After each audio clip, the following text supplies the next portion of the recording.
Hey guys, welcome back to our channel. So in this video, I'm going to teach you on how you can prevent Snapchat from saving snaps and stories to your camera roll. So first, you need to go ahead and launch your Snapchat application on your mobile device and log into your specific account, and also ensure that you're using the latest version of Snapchat.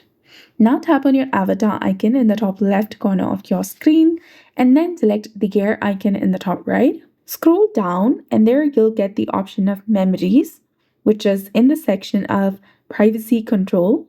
You'll find the option between the generative AI settings and lenses. Select it. Now you'll get the option of save button. Go ahead and tap on that option and you'll get three different options of memories, memories in camera roll, and camera roll only. Go ahead and select memories. Now this will save snaps to memories instead of your camera roll when you tap the save button while editing. To prevent stories from saving, ensure that the auto save my story snaps is also selected to auto save to memories option and you'll be done.